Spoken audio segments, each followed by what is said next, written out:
Buenos días, Grace Baptist Church y cualquier otra persona que esté viendo este video en esta mañana. Mientras continuamos en este día adorando al Señor, queremos ahora ver a su palabra. Entonces, esta mañana nuestra prédica viene de 1 de Pedro, capítulo 1, versículos 1 al 21. Entonces, si tienes su Biblia, vayan allá conmigo. Voy a leer la palabra del Señor, voy a orar y entonces vamos para encima de la predicación.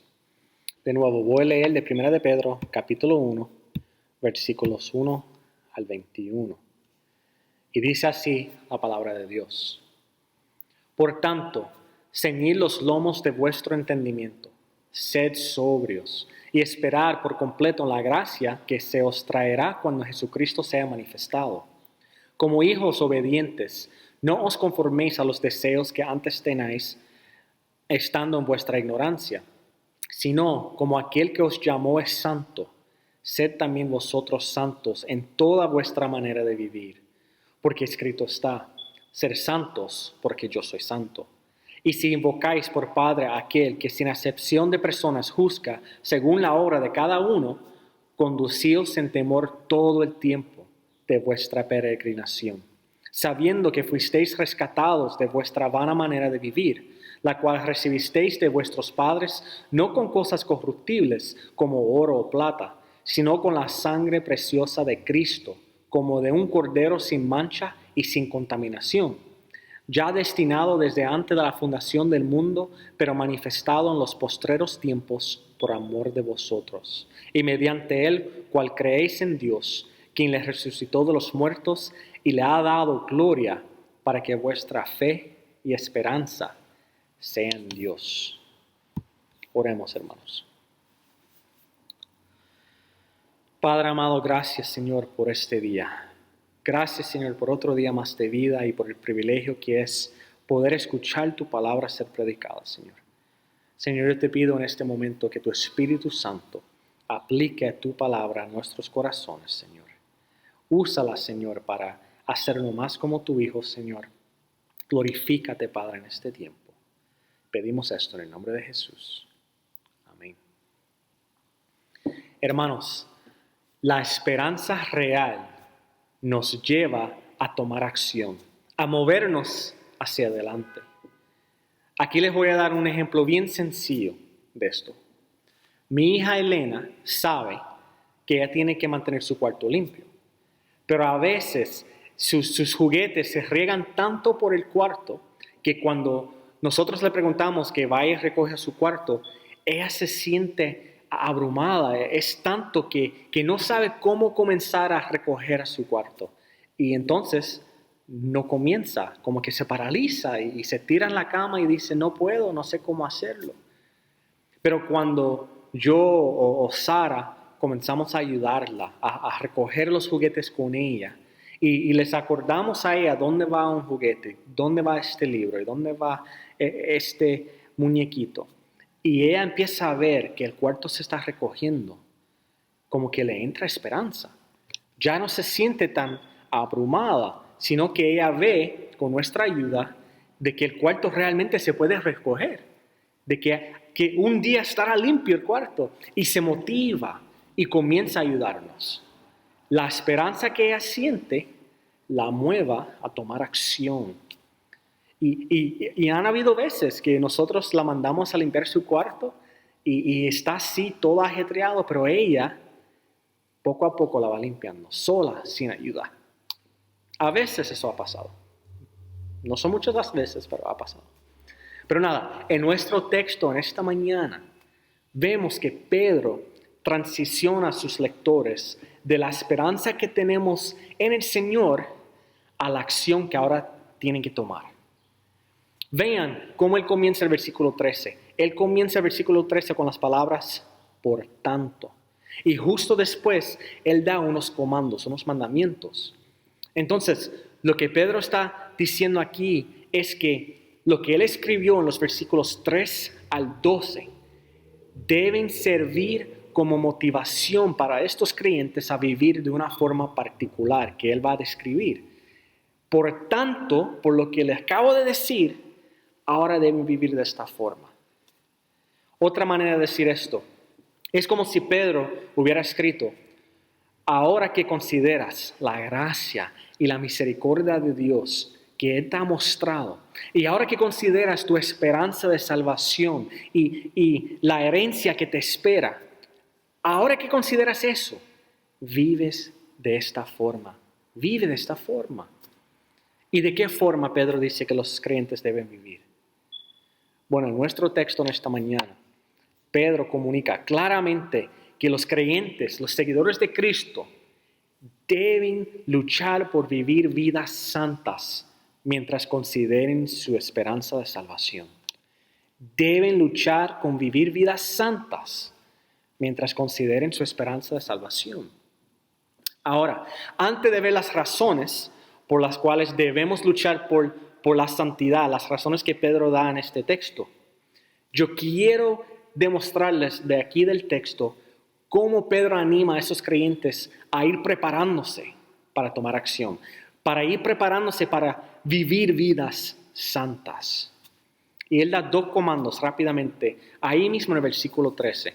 Primero, ¿cómo uno se debe preparar para vivir una vida santa? Pues dice ahí en el versículo 13, después de escribir la palabra por tanto, Pedro le dice a los creyentes a quien él está escribiendo que deben ceñir los lomos de vuestro entendimiento. ¿Qué significa eso? ¿Qué significa eso de ceñir los lomos de vuestro entendimiento? Es una frase bien particular. Es una frase que hoy día no se usa mucho, pero a las personas a quien Pedro estaba escribiendo, ellos lo hubieran entendido.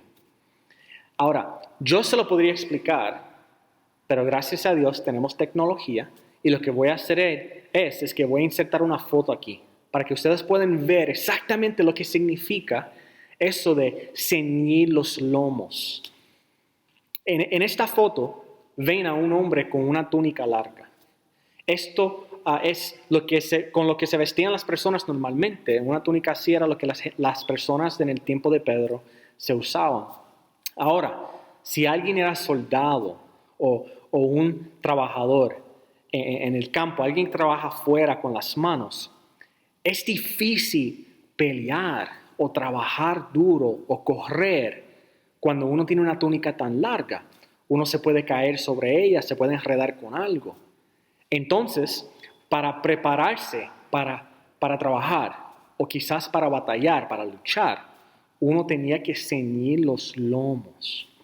Y esto es lo que significa ceñir los lomos. Vean aquí el proceso y vean cómo termina el proceso. El soldado ahora está listo para moverse, ahora se puede mover libremente y puede luchar porque su túnica ya no está en el medio, no se va a enredar sobre ella, no se va a caer sobre ella, está listo para entrar en batalla. Entonces, si uno fuera un soldado, uno tenía que poder hacer esto rápidamente, uno no se podía tardar. Si venía el enemigo, no te puedes tardar en ceñirte los lomos, tienes que estar preparado para luchar. De igual forma, los obreros que trabajaban en los campos, ellos no se podían tardar mucho en hacer esto tampoco. Si alguien le está pagando por su tiempo, entonces ellos no podrían estar perdiendo el tiempo. O si alguien le está pagando por la cantidad de granado que ellos podían recoger, entonces el tiempo que se pierde encendiendo los lomos es tiempo perdido que ellos podrían usar para recoger más grano. Entonces le comunico eso porque aquí en este texto hay un elemento de inmediatez, hay un elemento de urgencia. Uno tenía que estar preparado a ceñir los lomos de la mente rápidamente. Ahora, cuando Pedro le escribió a sus lectores originales de que ellos tenían que ceñir los lomos de vuestro entendimiento, de la mente, él estaba comunicando a ellos que tenían que estar preparados para trabajar fuerte, que ellos tenían que estar preparados para luchar, para poder vivir vidas santas. No va a suceder por sí solo, va a requerir trabajo, esfuerzo y quizás un poco de batalla, va a ser una lucha. Y tenían que estar ellos listos para obedecer al Señor y a su palabra en cualquier momento. Entonces esa es la primera forma en que Pedro los anima a prepararse para así vivir vidas santas. ¿Qué es lo segundo que le dice a ellos? Bueno, aquí en el versículo 13, justo después de mandarlos a ceñir los lomos de vuestros entendimientos, Él les dice a ellos, sed sobrios. Ahora, esto de ser sobrios se entiende, no es difícil entender lo que Pedro está comunicando aquí. Le está acordando a sus lectores que no deben hacer nada que puede causarlos a no poder tomar decisiones sabias. No deben hacer nada para causar que sus mentes se intoxican, que no puedan pensar claramente y así tomar decisiones claramente. Y nosotros pensamos en las cosas obvias, ¿verdad? Uno no se debe emborrachar. Si uno está borracho, uno no puede pensar claramente. Eso está implícito aquí. Uno no debe usar drogas ilícitas, ni usar drogas que no son ilícitas demasiado al punto de que uno no puede, ¿verdad?, pensar claramente. Y claro, hay momentos para cirugía y otros momentos en que uno se tiene que usar medicamentos. No estamos hablando de eso, sino el abuso intencional. Aquí Pedro está avisando a la iglesia, deben tener la mente sobria, tienen que ser sobrios. Ahora hay cosas que no necesariamente son malas ni pecaminosas, pero de igual forma pueden hacer que nuestras mentes no sean sobrios. Puede ser que a veces nosotros dejamos que las cosas buenas tomen el lugar de lo que es mejor, como por ejemplo nuestras carreras. O quizás tenemos unos hobbies, unas cosas que hacemos para recrearnos y nos gusta mucho. O quizás a veces hasta nuestras propias familias. Se pueden convertir esas cosas, y hay otros ejemplos, ustedes se pueden imaginar, pero las cosas buenas a veces pueden ser tan y tan importantes para nosotros que tomen el lugar de Dios en nuestras vidas.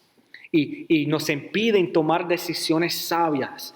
En vez de obedecer al Señor, tomamos decisiones basadas en esas cosas, no basado en querer obedecer a Dios y querer obedecer a su palabra. Entonces, sea algo ilícito o quizás sea hasta algo bueno que puede tomar el lugar de lo que es lo mejor, Pedro le acuerda a sus lectores que ellos tienen que mantener lo principal como lo principal y que no deben dejar que nada nublan su mente, que nublan su pensamiento ni su capacidad de tomar decisiones. Y vean que implícito en estos mandamientos de ceñir los lomos de vuestro entendimiento y de ser sobrios, implícito en ambos comandos, está el llamado a un estado de alerta. Uno tiene que estar preparado para trabajar o entrar en la batalla rápidamente si es necesario. Y uno tiene que estar siempre con la mente clara, uno tiene que estar sobrio para así tomar decisiones importantes de un momento a otro claramente.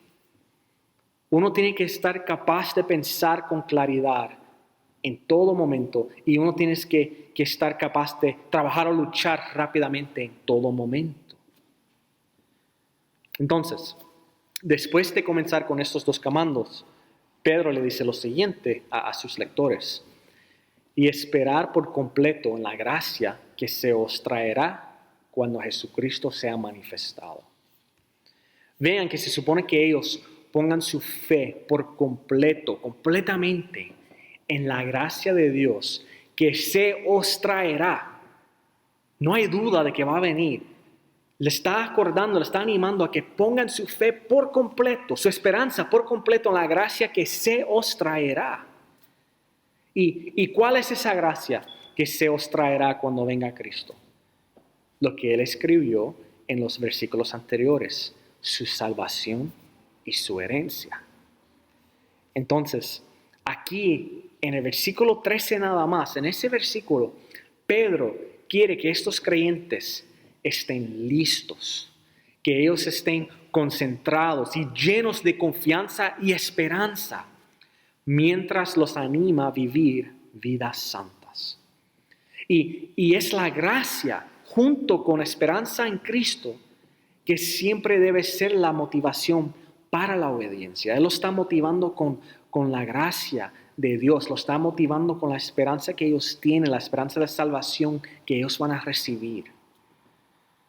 Ahora, ya preparado para tomar acción, ¿Cuáles son las razones que Pedro da aquí en el texto para los creyentes vivir vidas santas?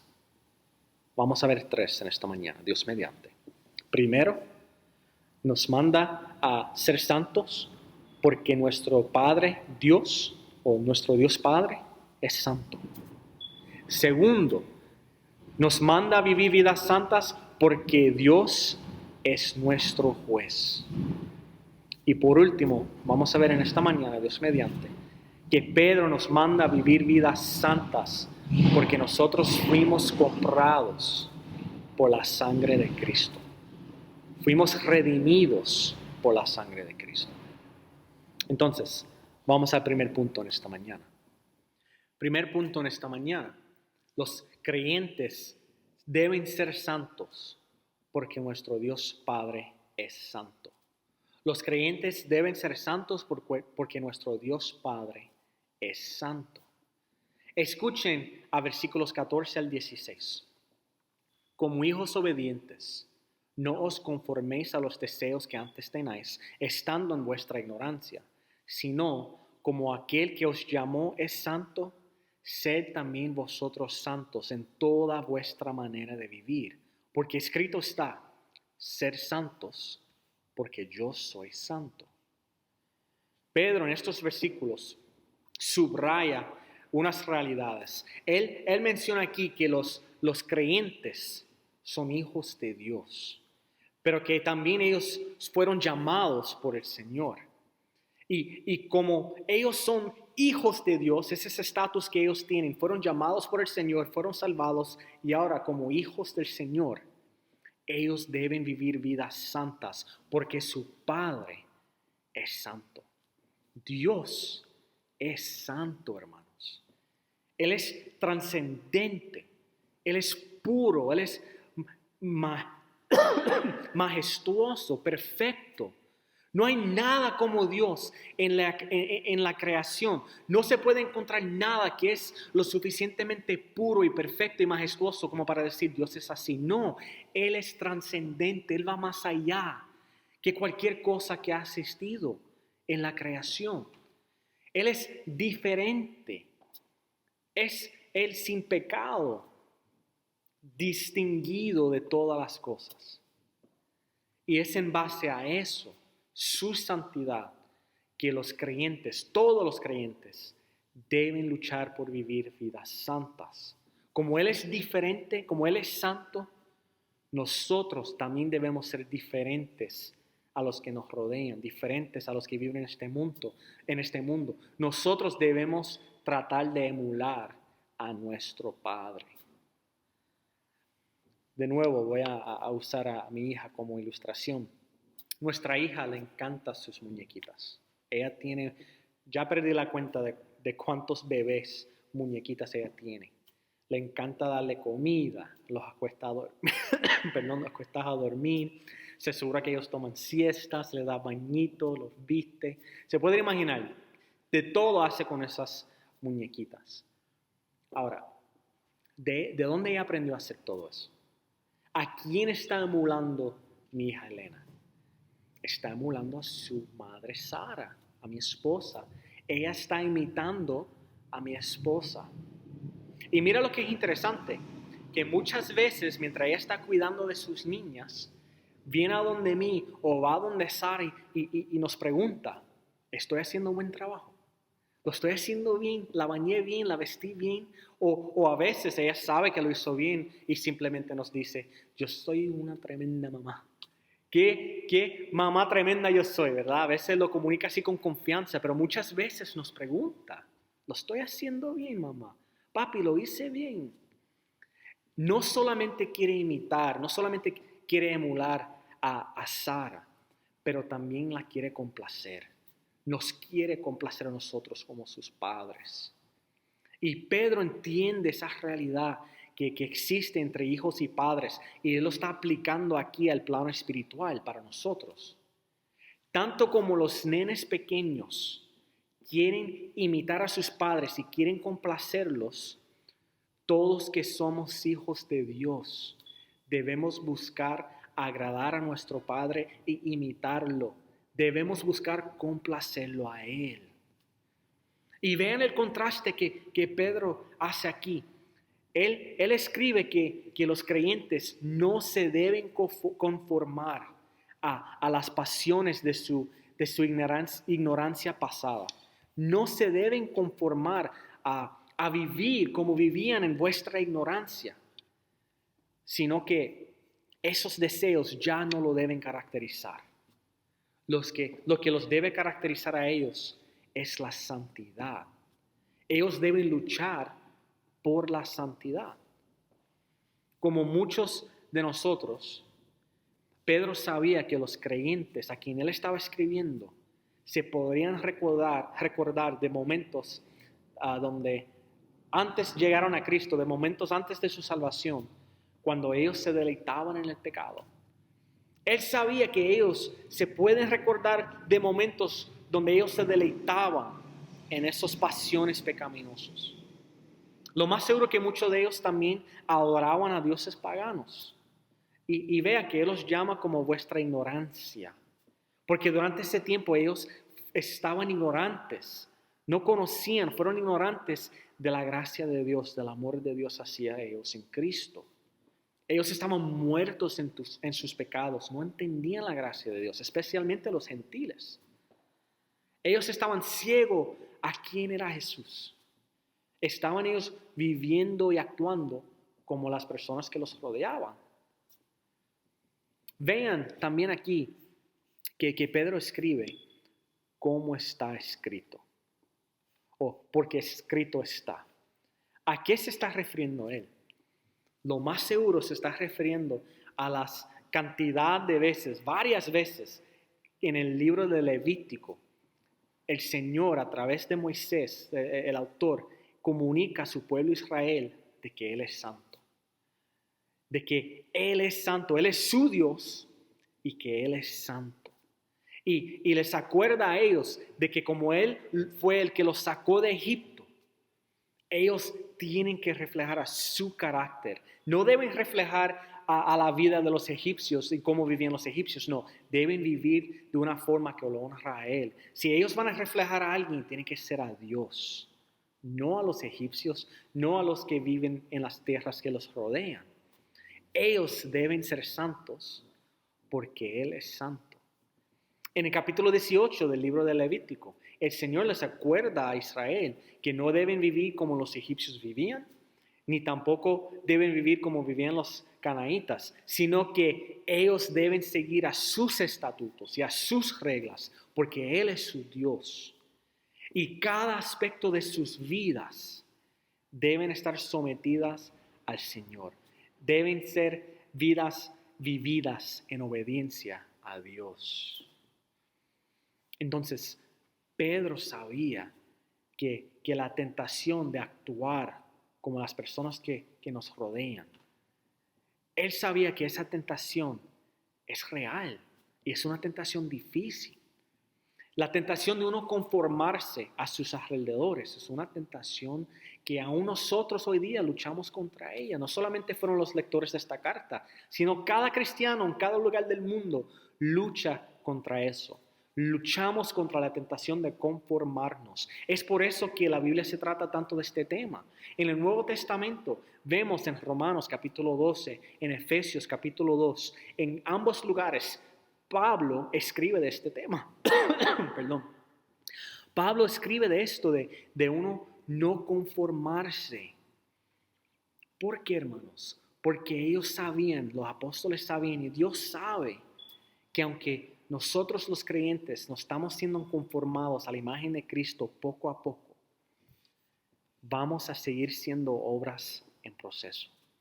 No vamos a alcanzar esa santidad al 100%. No vamos a poder reflejar a Cristo perfectamente en esta vida. Nosotros no vamos a recibir cuerpos glorificados hasta que Cristo regrese. Entonces, somos obras en proceso. Y como somos obras en proceso, vamos a luchar contra el pecado. Vamos a luchar contra la tentación de conformarnos a lo que hacen las personas a nuestros alrededores. Entonces, los cristianos, aunque estamos en ese proceso, Y aunque nosotros estamos luchando contra la tentación de conformarnos, no dejamos de seguir buscando ser santos. No dejamos de luchar por la santidad. Aunque estamos siendo tentados, tenemos que ceñir los lomos de vuestro entendimiento. Tenemos que enfocarnos y ser sobrios y luchar por la santidad, aún siendo tentados. Las personas a nuestros alrededores, ellos caen en el pecado una y otra vez. Bueno, primero porque no son salvos, pero aún más de que eso. ¿Cuántas veces han escuchado ustedes que alguien diga, no, yo lo hago, yo lo he hecho, yo lo hice, porque todo el mundo lo está haciendo? No puede ser incorrecto o pecaminoso si lo está haciendo todo el mundo. Y eso es bien fácil nosotros caer en ese tipo de pensar. En el trabajo, entre familiares, si todos están haciendo algo y nadie lo ve como malo, entonces si yo lo hago, nadie lo va a ver como malo. Yo sé que Dios dice que es malo, yo sé que Dios dice en su palabra que es pecaminoso, pero en ese momento yo estoy ahí solo con esa convicción. Nadie más comparte esa convicción conmigo. Entonces Pedro sabía eso y él quiere animar a esos creyentes a quien él escribía a no imitar al mundo, sino que imitaran a su Padre que es santo. Hermanos, nosotros en esos momentos de tentación, donde somos los únicos que tenemos esa convicción, en esos momentos tenemos que tomar una decisión. Vamos nosotros a luchar por la santidad, vamos a luchar por obedecer al Señor, porque queremos agradarlos a Él, ¿o no? A nosotros nos toca siempre escoger la obediencia a Dios. A nosotros nos toca luchar por la santidad, porque nuestro Dios, nuestro Padre Celestial, Él es santo. Y vean que no nos toca ser obediente a veces. Que no nos toca tratar de luchar por la obediencia durante el día, pero durante la noche somos libres de vivir como nos dé la gana. No, en cada aspecto de nuestra vida nos toca tratar de vivir en obediencia a Dios. Toda vuestra manera de vivir. Eso quiere decir, en cada aspecto de tu vida, donde quiera que estés, no importa lo que estés haciendo, en toda vuestra manera de vivir, debemos estar luchando por vivir vidas santas que agradan a Dios. La obediencia a Dios nos debe caracterizar a nosotros, a los cristianos. Nuestra obediencia a Dios debe caracterizarnos como cristianos. Entonces, ¿cómo aplica esto para nosotros? Yo creo que es sencillo. Si hay pecado en nuestras vidas que nosotros estamos ignorando, o quizás la estamos minimizando, sabemos que es pecado, pero no es gran cosa, no es gran pecado. No, hermanos, ante un Dios santo, cualquier pecado es gigantesco, porque Él es santo, Él es perfecto. No importa lo que sea ese pecado, ante el Señor es suficiente para nosotros ser condenados, hermanos. La paga del pecado es muerte. El Señor condena a las personas por sus pecados. Entonces, ¿cómo nosotros que somos creyentes, que nuestro Padre es el Rey de reyes y Señor de señores, cómo nosotros nos vamos a conformar en vivir en pecado? No podemos, hermanos. Entonces, si hay pecado en nuestras vidas que estamos ignorando, que estamos minimizando, primeramente vamos a recordarnos de la gracia de Dios. Vamos a recordarnos de que el Señor nos llamó por su gracia y su misericordia y que el Señor mismo nos hizo renacer de nuevo y que Dios mismo ahora nos llama a sus hijos. Vamos a recordarnos del Evangelio, de la gracia de Dios hacia nosotros y después vamos a arrepentirnos. Vamos a reconocer nuestro pecado y vamos a arrepentirnos. La diferencia entre nosotros los cristianos y los que no son creyentes no es que nunca pecamos, claro que pecamos, todos los días pecamos. La diferencia entre nosotros y el que no es cristiano es que nosotros reconocemos que somos pecadores, que ofendemos a nuestro Padre que es santo y al reconocerlo nos arrepentimos. no nos deleitamos en seguir viviendo así. Cuando el Señor nos hace consciente de nuestro pecado, o cuando el Espíritu Santo nos conmueve por nuestro pecado, nosotros caemos ante sus pies y nos arrepentimos y le pedimos perdón y nos acordamos del Evangelio de que ya en Cristo somos perdonados. Pero hay que arrepentirnos y hay que luchar por obedecer al Señor. Tenemos que luchar por ser santos como el Señor es santo. Y vamos a cometer errores, claro que sí. Vamos a caer, todos los días vamos a caer. Pero nos tenemos que hacer esta pregunta. ¿Estamos nosotros ciñendo los lomos de vuestro entendimiento? ¿Estamos nosotros luchando por enfocarnos? ¿Estamos luchando por ser sobrios para poder obedecer y honrar a Dios y para poder luchar contra el pecado? Porque como sus hijos lo tenemos que hacer. Como hijos del Señor no podemos dejar de luchar contra el pecado.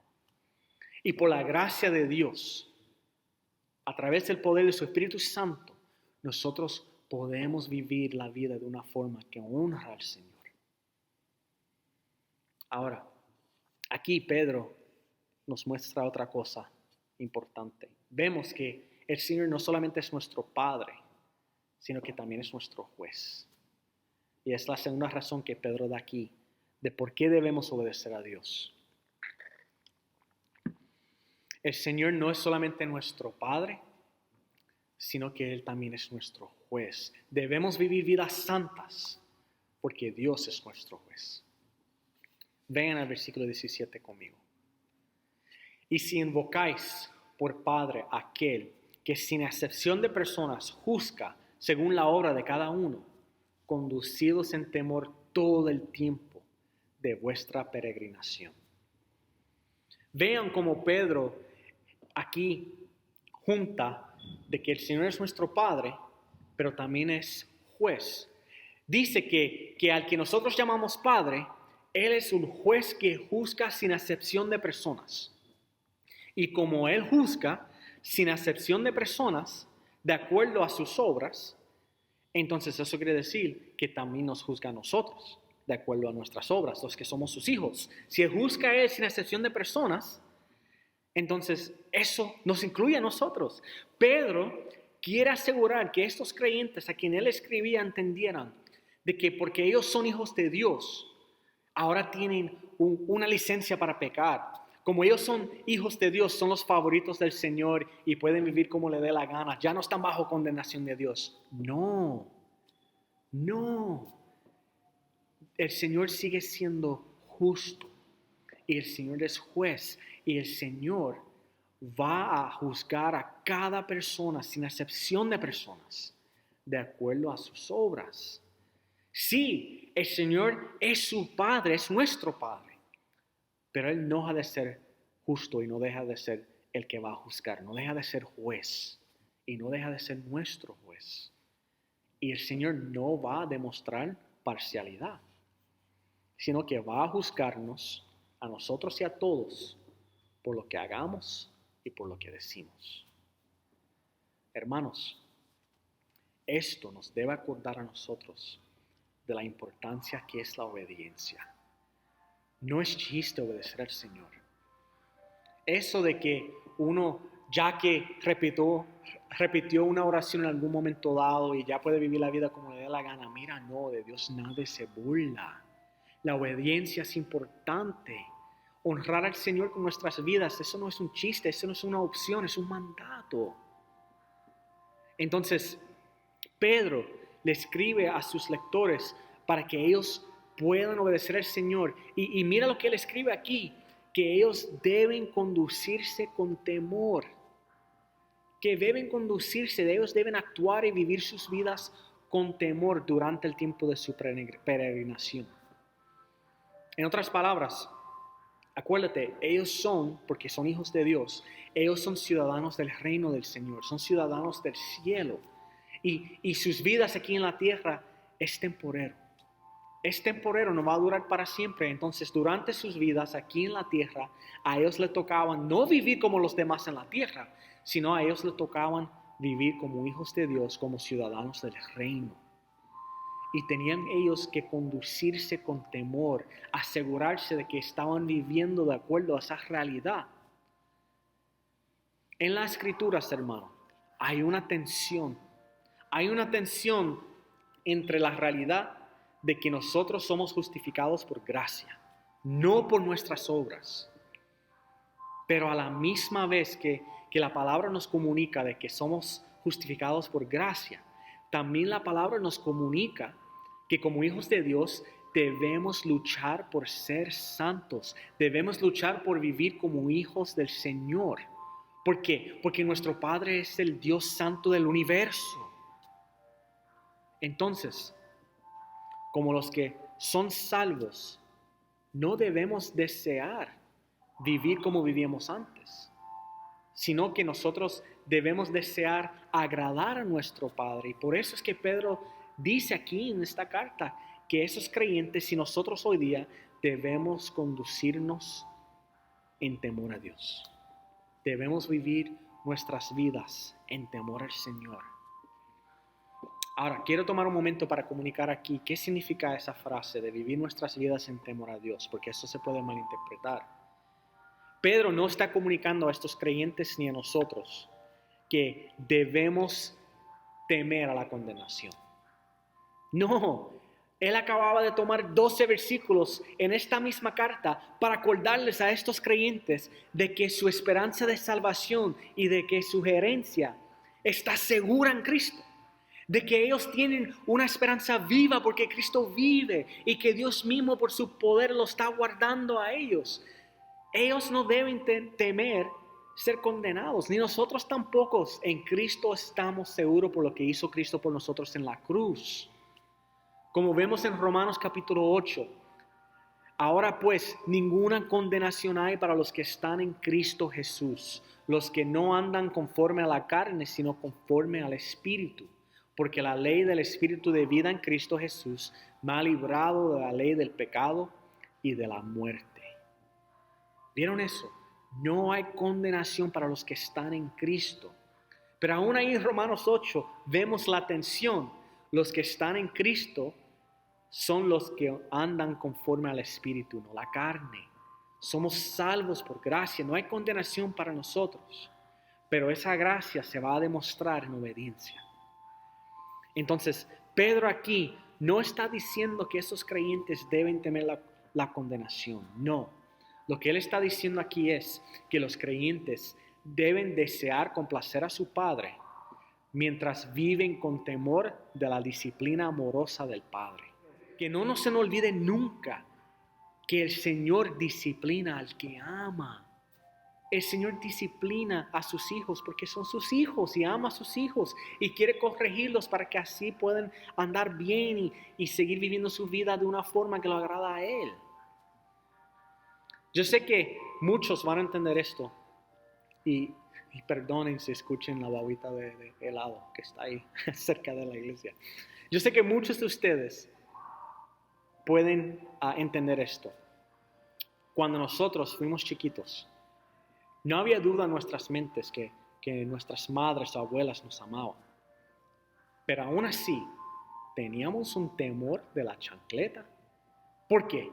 Porque sabíamos que si nosotros fuéramos a desobedecer a nuestras madres o abuelas o padres quizás, ellos podían tirar esa chancleta como si fuera un sniper, ¿verdad? Lo podían tirar y pegarnos como forma de disciplina. Teníamos temor de esa disciplina, pero no dudábamos de su amor para nosotros. No dudábamos de que realmente nos querían y que nos amaban. Entonces eso nos debe ayudar a entender que sí es posible temer la disciplina de Dios sin cuestionar el amor de Dios hacia nosotros, ni cuestionar nuestros estatus como sus hijos. Eso no está en duda. No está en duda. También debemos notar, hermanos, que a través de la palabra, el temor dentro de la iglesia, dentro de la vida de los creyentes, el temor muchas veces se ve que está relacionado con la salud y el crecimiento de la iglesia.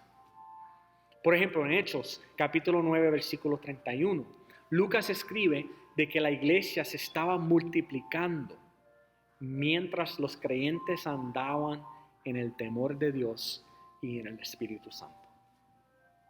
Un temor saludable del Señor ayuda a los creyentes a andar en el camino, a no desviarnos y no dejarnos irnos a lo loco así, envolvernos en pecado. El temor a Dios nos mantiene en el camino.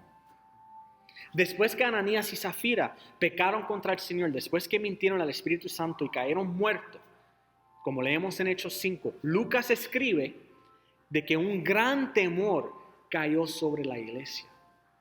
Yo no tengo duda de que Lucas escribe eso, porque ese temor el Señor lo usó para que ningún otro creyente, ningún otro miembro de la iglesia fuera a intentar hacer lo mismo. Y no vemos en la palabra donde otra persona intentó hacer lo mismo. Ese temor ayudó a la iglesia a tener un temor saludable de Dios, a respetar las cosas del Señor, a no atreverse a mentir a los líderes de la iglesia ni mentir a Dios.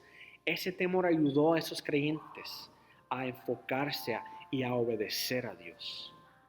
Entonces, si fuéramos a resumirlo, podríamos decir, como leemos en Proverbios capítulo 1, versículo 7, que el principio de la sabiduría es el temor de Jehová. Los insensatos desprecian la sabiduría y la enseñanza.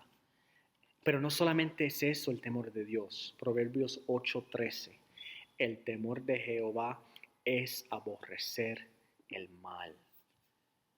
El temor a Jehová nos debe llevar a aborrecer lo malo y desear hacer lo bueno, desear obedecer a Dios. Ok, está bien, tomamos mucho tiempo aquí explicando de que nuestra salvación no está en juego. Entonces, nosotros podemos temer a Dios con un temor saludable porque realmente lo que temamos es la disciplina amorosa del Señor, está bien. Entonces, ¿cómo juzga el Señor a los creyentes? Porque Pedro está diciendo que Él es juez y que Él va a juzgar sin excepción de personas. ¿Cómo entonces Dios juzga a los creyentes si a nosotros no nos toca la condenación? Bueno, me gusta mucho cómo lo resume R.C. Sproul, lo he mencionado anteriormente, él era un pastor. Básicamente lo dice así: los creyentes son justificados por gracia, pero recompensados según nuestras obras. Nosotros leemos en 1 de Corintios capítulo 3, 13 al 15, también leemos en Mateo 25, que los creyentes van a ser juzgados y van a ser recompensados de acuerdo a cómo viven sus vidas. Entonces nosotros que somos creyentes en el Señor, que somos salvos, somos llamados a ser buen mayordomos de esta salvación. No debemos menospreciarla, sino que debemos vivir una vida que parece digna de esta salvación. También me gusta mucho como lo resume otro teólogo. Él dijo que se comprobará que Jesús tenía razón cuando dijo que los conocerás por sus frutos. Nuestras obras demostrarán que nuestra fe en Cristo era genuina. Y nosotros los creyentes vamos a ser recompensados por esas obras para que podamos poner nuestras recompensas a los pies del Señor. Porque al final del día todo es para su gloria. Pero el creyente será recompensado de acuerdo a la palabra, dependiendo de cómo vivamos nuestras vidas. Ahora, antes de pasar al último punto, quería tomar un momento aquí para reconocer algo. Yo sé que para muchos de los que están viendo esto, puede ser que la idea de que un padre puede disciplinar a su hijo en amor, para muchos no existe esa categoría. Porque quizás muchos no tuvieron una buena relación con su papá, quizás su papá o su mamá siempre lo disciplinaron en enojo y nunca fue en amor. O quizás nunca conocieron a sus padres, entonces no tuvieron esa experiencia de disciplina en amor. Entonces, la idea de que uno puede temer a su padre, como yo le expliqué hace unos momentos, Es bien difícil comprender que uno puede temer la disciplina de su papá mientras aún desea complacerlo y sin dudar de que su papá lo ama. A veces eso no cuadra en la mente de las personas. Y es fácil para algunas personas poner sus ideas de sus padres como sus padres terrenales no fueron buenos. O fueron muy rudos con ellos, o no lo disciplinaron bien. Es fácil para las personas, aún los creyentes, imponer esa imagen sobre Dios. Como mi padre fue así, entonces Dios no puede ser un padre bueno. Como mi padre no me pudo disciplinar en amor, entonces no me diga a mí que Dios puede disciplinarme porque me ama, sino que la disciplina siempre es malo. Uno impone sus experiencias sobre el Señor. Hermanos, si eres creyente y luchas con esto, te quiero recordar en este momento que eres amado y eres aceptado por el Señor, no por tus obras, sino por lo que Cristo hizo por ti. Su estatus como hijo o como hija no puede ser tocado. El Señor te ama. Eres la niña de sus ojos. Por el Evangelio de Jesucristo, cuando el Señor te mira a ti, Él ve la sangre de su Hijo y Él dice, ese es mi hijo, esa es mi hija. Y que mucho me agrada verlo, yo me complazco en ellos. El Señor se deleita en la realidad de que eres su hijo, eres su hija. Porque cuando te vea la sangre de Jesús, el Señor te ama, envió a su Hijo para salvarte. Si eres cristiano o cristiana, a través de nuestra unión con Cristo, tenemos nosotros la confianza de que el amor del Padre y su aceptación de nosotros jamás, jamás, jamás dejará de ser. ¿Por qué? Porque somos uno con Cristo. Y de igual forma que el Señor ama y reciba a Jesús, nos ama y nos recibe a nosotros. Entonces, no dudes del amor del Señor porque quizás tuviste una experiencia negativa con su padre terrenal o su madre terrenal. Y también los quiero tratar de animar. Tomen en cuenta cómo Pedro describe al Señor aquí.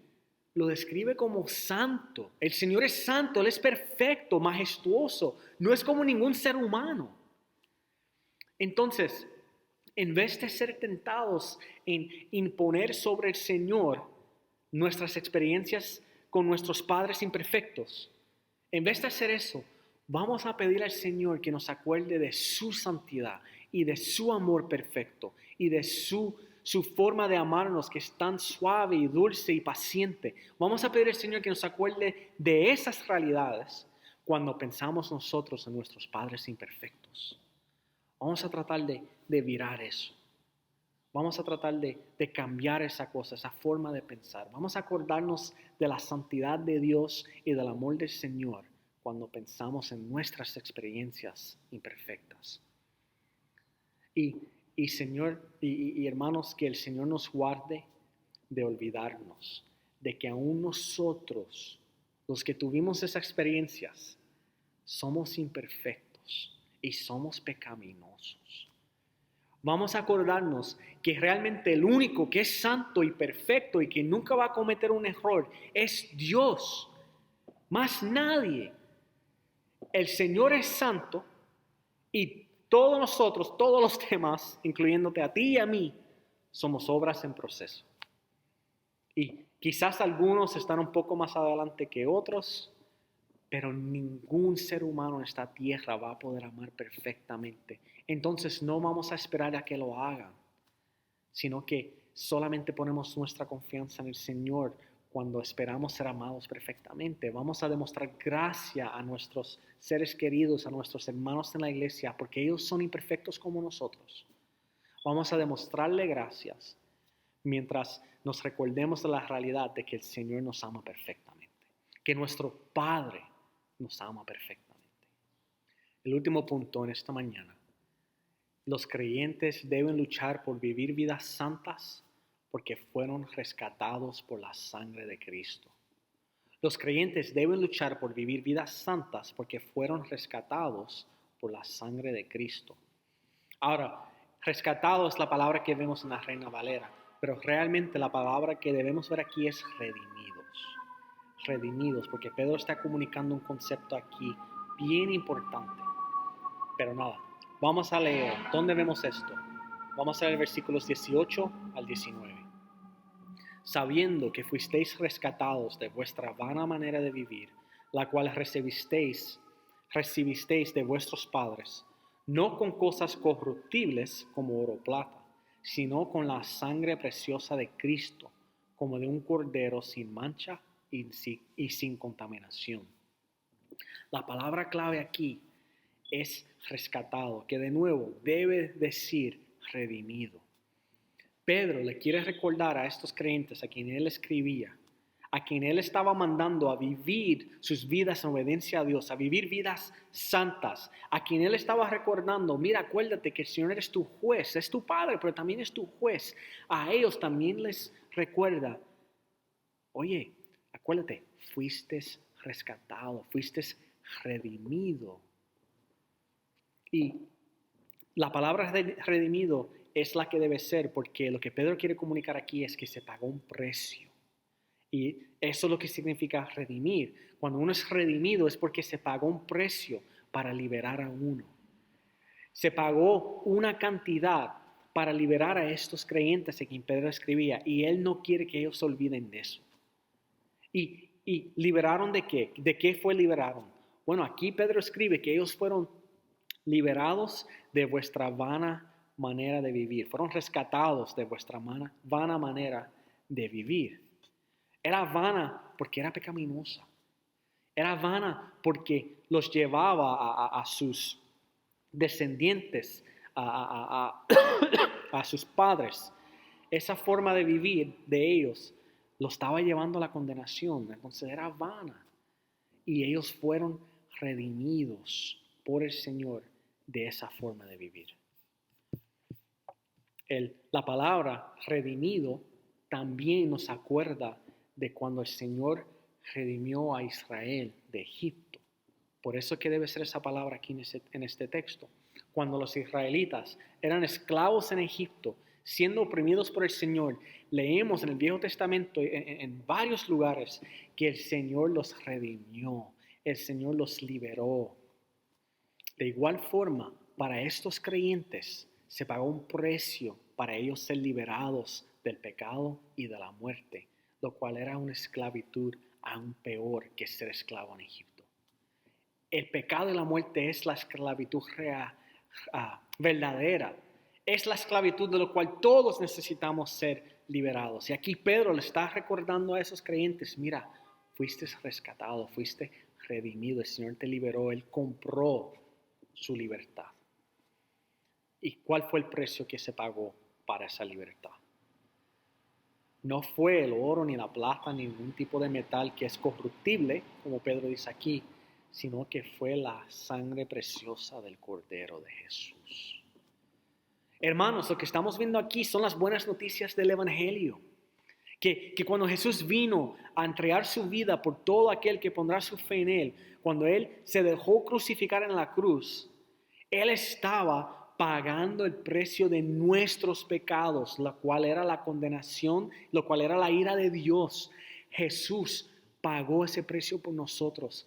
Él sacrificó su vida en nuestro lugar. Él sufrió la ira de Dios en nuestro lugar. Nosotros éramos esclavos al pecado, a la muerte, hijos de desobediencia. Y el Señor pagó el precio del pecado y nos salvó, nos rescató, nos redimió. Y como Pablo escribe en 1 Corintios capítulo 7, versículo 23, por precio fuisteis comprados, no os hagáis esclavos de los hombres. Pablo, igual que Pedro, quería recordarle a sus lectores que debían apreciar y valorar lo que el Señor ha hecho por ellos en Jesús. Porque como ellos han sido librados del pecado, como han sido librados de esas vanas formas de vivir, ellos deben tener cuidado en no volver a esas prácticas pecaminosas del pasado. Deben ellos guardarse de no conformarse a las formas de vivir de este mundo, a no caer en las mismas cosas que caen los demás de este mundo. Se deben guardar porque son hijos de Dios, de un Dios santo, porque son ciudadanos del reino y simplemente son peregrinos aquí en la tierra. Sus vidas y nuestras vidas, hermanos, deben demostrar de que nosotros somos agradecidos por el precio que Jesús pagó por nuestra salvación. Para nosotros, los creyentes, persistir en el pecado, conociendo lo que Jesús sacrificó por nosotros, lo que el Señor sacrificó por nosotros, enviar a su Hijo, la sangre preciosa de su Hijo. Para nosotros persistir en el pecado es lo mismo que nosotros dar por sentado su muerte, es no valorarlo. Y el cristiano debe ser la última persona en hacer eso. El cristiano nunca debe menospreciar la vida ni la muerte de Jesús, porque debemos tener un entendimiento de lo que Él hizo por nosotros, el precio que Él pagó por nosotros. Sufrió la ira de Dios en nuestro lugar, hermanos, por amor a nosotros. Nosotros no debemos perder de vista en estos versículos tampoco de que cuando el Señor nos salvó, cuando el Señor nos rescató, nos redimió, también el Señor nos rescató de caer nosotros en los mismos pecados que nuestros padres. Como vemos aquí, que el Señor los rescató de vuestra vana manera de vivir, la cual recibisteis de vuestros padres.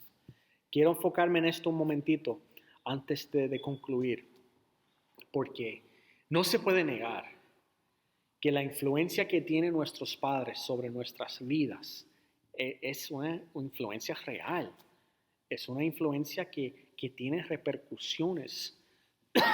Las cosas que uno observa en su casa impacta como uno piensa sobre la vida, impacta lo que uno piensa de Dios y impacta como uno vive su vida. Entonces, Pedro está recordando a sus lectores y a nosotros hoy de que en el Señor nosotros hemos sido rescatados de esas formas de vivir. El Señor nos redimió de esas maneras de vivir la vida. Eso quiere decir que si estamos en Cristo, no tenemos que ser alcohólicos ni tenemos que abusar de las drogas porque nuestros padres lo hicieron. Que nosotros no tenemos que trabajar tanto y tanto de que ignoramos a nuestras familias porque nuestros padres hicieron así. Nosotros no tenemos que temer mostrar amor y cariño a nuestros familiares, a nuestros hijos, porque nuestros padres no hicieron buen trabajo en mostrarnos a nosotros amor y cariño. Lo que sea que es la actitud o las acciones que estamos nosotros imitando, porque nuestros padres lo hicieron, hoy, escuchen hoy, la sangre del Cordero te libró de eso. Fuiste librado de imitar a alguien que no debes imitar. No tienes que caer en ese mismo patrón ya, hermanos. Y quiero comunicar esto porque para algunas personas, a veces hasta sin darse cuenta, usan como excusa el comportamiento de sus padres. Gloria a Dios, hemos sido librados de eso. No tenemos que seguir usando a nuestros padres como excusa para actuar de una forma o a tener ciertas actitudes. El Señor nos libró de eso, con su propia sangre. Aunque fuimos entrenados, algunos de nosotros, de una forma equivocada por nuestros padres, vamos a dar gracias al Señor que a través de la palabra de Dios, por medio del poder de su Espíritu Santo, Él nos está renovando la mente poco a poco. Y por lo tanto, nosotros podemos vivir de acuerdo a lo que dice la palabra de Dios. Y nosotros podemos imitar a nuestro Padre Celestial y no a nuestros padres terrenales que fueron imperfectos, que no fueron buenos ejemplos. Ya no tenemos que nosotros seguir en esas formas de vivir, hermanos, sino que somos libres para agradar y obedecer a Dios. Y si me estás escuchando en esta mañana y no eres creyente, no crees en Cristo, no eres seguidor de Jesús, quiero tomar un momento para animarte que hoy puede ser tu día de salvación. Yo no sé cuál es la experiencia que ha tenido con su padre terrenal, realmente no importa, sigues siendo pecador, sigues estando separado de Dios si su fe no está en Cristo, pero si te arrepientes hoy de tu pecado, si reconoces hoy el Evangelio de Dios, de que Cristo vino y vivió una vida sin pecar, que murió en la cruz, estando sin pecado ser, no por sus pecados, sino por nuestros pecados, y que Dios lo levantó de los muertos al tercer día. Si crees ese Evangelio, el Señor te puede salvar a ti hoy día. Hoy día te puedes convertir en su hijo, y hoy día puedes ser salvado. Y hoy puedes comenzar este proceso de ser reformado por el Señor, de que su mente sea transformado y que puedas ir viviendo más y más como su Padre Celestial. Puedes ir imitando a Él. Hoy puede ser el comienzo de su salvación si no conoces al Señor. Para concluir en esta mañana entonces, Pedro no nos deja olvidar que todo esto es por gracia. Vean que él termina esta sección como la comenzó. Esta sección comenzó en el versículo 3. Y ahí en el versículo 3 nos habla de la gracia de Dios hacia nosotros, como el Señor nos escogió, como somos su pueblo, la esperanza que tenemos en Cristo. Pues aquí termina de una forma similar. Versículos 20 y 21. Ya destinado desde antes de la fundación del mundo, pero manifestado en los postreros tiempos por amor de vosotros, y mediante el cual creéis en Dios, quien le resucitó de los muertos, y le ha dado gloria para que vuestra fe y esperanza sean en Dios. Pedro está comunicando aquí que el mismo Dios a quien nosotros debemos temer y obedecer, porque Él es santo y porque es nuestro juez. Él es el mismo Señor quien nos amó desde antes de la fundación del mundo y que desde antes de la fundación del mundo Él ya planificaba enviar a su Hijo para salvarnos. Eso es lo que significa aquí, ya destinado desde antes de la fundación del mundo. Dios nos amó de tal forma de que ya nos tenía en mente desde antes de la fundación del mundo y ya tenía en mente cómo nos iba a salvar desde antes de la fundación del mundo, que era a través de enviar a su Hijo Jesús para salvarnos. Hermanos, todo esto es por gracia. Si somos hijos de Dios, somos sus hijos por gracia. Es por el poder del Señor que Cristo se levantó de los muertos y que ahora se siente en gloria. Es por la gracia de Dios que nosotros nacimos de nuevo, porque Él mismo nos hizo nacer de nuevo. Y es por la gracia de Dios que Cristo ahora está sentado en gloria. Y por todas esas cosas nosotros podemos tener esperanza. Tenemos una esperanza viva por lo que Dios ha hecho en nosotros y por lo que Dios Padre ha hecho a través de su Hijo Jesucristo en enviarlo y en levantarlo de la tumba. Es por esas cosas que nosotros tenemos confianza, que tenemos esperanza.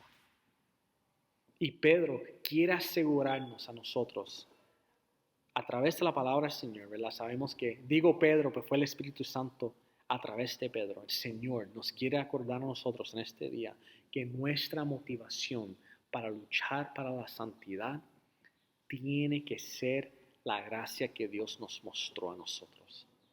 Lo que nos motiva es recordarnos de la gracia de Dios hacia nosotros en Jesucristo. Queremos luchar por la obediencia, queremos luchar por ser santos mientras pongamos nuestra fe y esperanza en Jesús. Esto es bien importante, hermanos. Quiero concluir con esto porque es importante. Si nosotros estamos andando en obediencia, gloria a Dios, gloria al Señor que podamos andar en obediencia. Pero puede ser, si no tenemos cuidado, si quitamos la mirada de Jesús y si quitamos nuestra esperanza de Jesús y la ponemos en nosotros, puede ser que nuestra propia obediencia, nuestra propia forma de vivir, nos haga pensar que nosotros estamos mereciendo nuestra salvación. Nos puede tentar a pensar de que nosotros, por nuestras propias fuerzas, somos dignos del amor de Dios y somos dignos de ser sus hijos porque vivimos vidas tan obedientes. O por el otro lado, si estamos en un tiempo difícil, estamos luchando contra el pecado y seguimos cayendo, podemos caer nosotros en un sentido de culpa tan profundo, podemos caer en una condenación tan profundo que dudamos del amor de Dios hacia nosotros. Entonces, para guardarnos de cada una de esas cosas, de cada uno de esos escenarios, tenemos que recordarnos del Evangelio del Señor. Tenemos que recordarnos de que es por gracia que nosotros somos pecadores salvos por gracia y que nuestra única esperanza es lo que Jesús hizo por nosotros en la cruz. Porque tanto nuestra salvación como nuestra capacidad para luchar para la santidad, ambas cosas son posibles por la gracia que Dios primeramente nos mostró a nosotros. Entonces vamos a luchar por nuestra santidad. Vamos a luchar a ser santos porque Dios es santo mientras mantenemos nuestra mira en Jesús.